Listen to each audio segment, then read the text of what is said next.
This edition of the Ridley Report is brought to you by a very similar YouTube channel. To find them, just Google 4409 for a channel that is like mine. News that seems almost too good to be true. News just hours old. Brandon Durham from NHFree.com is reporting that an American Indian tribe has set up a silver currency bank. The Lakota Sioux, seen here in previous centuries, have established an institution called the Free Lakota Bank.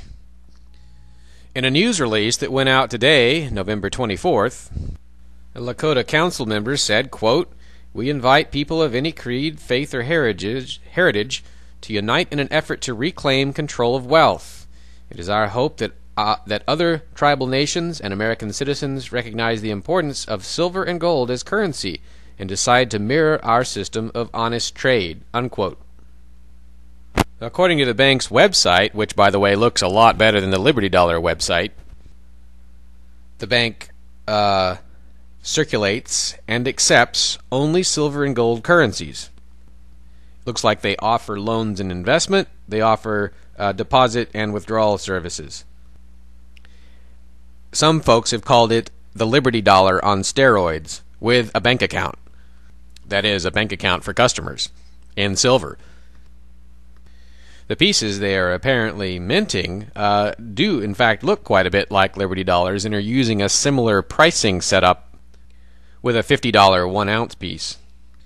That is, of course, a pretty big markup, and who knows whether the market will be able to bear it, but so far the $50 Liberty piece apparently has worked out pretty well for the Liberty Dollar people. Significantly, there's no mention of the Lakota Sioux operations on LibertyDollar.org. So I don't know if there's a connection or if it's just one inspiring the other to exist. This whole situation reminds me a little bit about the case where the Washington Post, I believe, leaked information about the Vietnam War. The government came after the Washington Post. Well, within a short period of time, the New York Times started leaking similar information.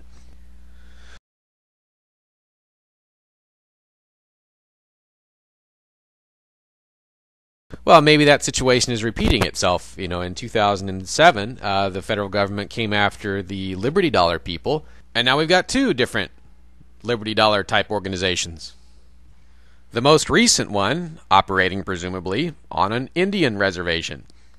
Not quite such an easy place for the feds to push around as a little storefront or a warehouse.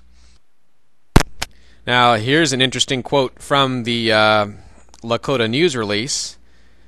The Lakota's, quote, 2,500-member warrior society has contracted to provide private security services for the Free Lakota Bank, unquote. I don't know for sure, but I'm just guessing that they are concerned for the security of whatever precious metals they may have backing the bank. After Washington agents invaded the Liberty Dollar warehouse in 2007, stealing all the precious metals they could find. I assume the same could eventually happen to the Sioux, but I hope they are more prepared for such an eventuality than the Liberty Dollar people were. I don't know how useful a bunch of warriors are going to be, but my recommendation would be to have cameras in the hands of every employee, maybe every Sioux, and some means of broadcasting any visit from the authorities. I invite the Sioux Bank people to broadcast any distress call to the following phone number, 603-413-0411. That's the Free Staters Emergency Hotline. It will transmit audio live so that even if your cameras are seized, the sound recording will get out. This isn't the first time the Lakota Sioux have made interesting liberty news recently. The Lakota Sioux declared independence from the federal government in late 2007. You can find out more about their silver bank by visiting freelakotabank.com and visit nhfree.com for more details and discussion. This edition of the Ridley Report is brought to you by Google 4409 for a channel that is like mine. Google 4409 for a channel that is like mine.